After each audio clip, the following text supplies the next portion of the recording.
All right, this is Phil Dixon. I'm on location here in Kansas City, Kansas, close to the location at the old Riverside Park. And this is about as close as we can get. If you look at the sign here, this says Franklin, but the old Riverside Park was at 2nd and Franklin, so we're standing at 3rd and Franklin. But if we turn the camera, you look over here, you'll see that there's no way that we could get to 2nd Franklin because it doesn't exist anymore. So I just wanted to come and talk about the Riverside Park. And so Riverside Park was home to the Kansas City, Kansas Giants. Of course, in 1909, they came here and they played from there, and they won what they would be called the Color World Championship by beating the Chicago Leland Giants 2 games in a 3-game series. And of course, they had a great team in 1909. They won 54 consecutive games. They had people like Bill Lindsay that pitched for them. Bill Pettis, William Bill Pettis, Arizona, he was also on the team. Topeka Jack Johnson, a 6'3", 4" second baseman. They had a great team. Andrew, I'm trying to think, Andrew Tinney was the catcher. And so this is close as we could get to that location, but I thought you might want to see.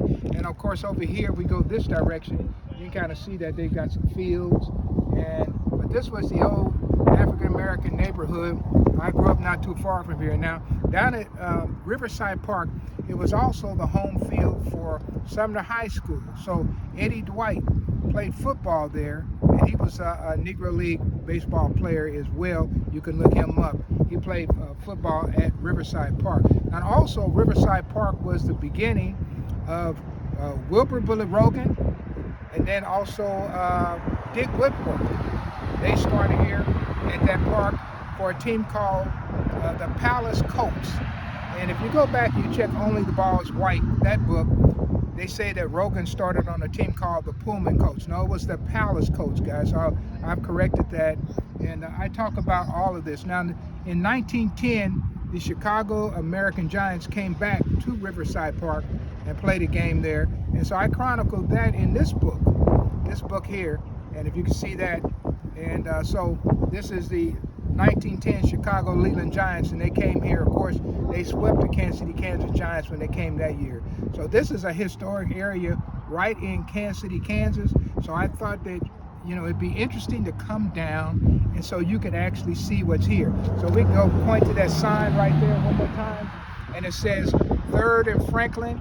And this is about as close as we can get because the ballpark was at 2nd and Franklin here in Kansas City, Kansas, my hometown. And I just want to say that this is Phil Dixon giving you another edition of On Location of this day in black baseball history.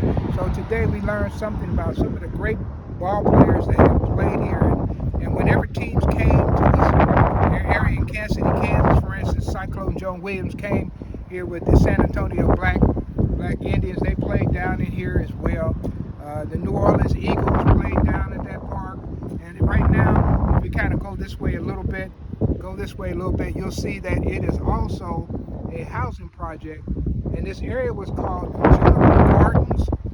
And it is still Juniper Gardens as far as these housing projects, but they weren't there then. Riverside Park was. So just hopefully you've learned a little bit today. So thank you very much. And this is Phil S. Dixon. And guys, be sure and pick up this book if you want to learn a little bit more. All right. And don't forget to subscribe to my webpage, because this is how we keep this history going. And we have a conversation that never stops. Thank you, guys. Have a nice day.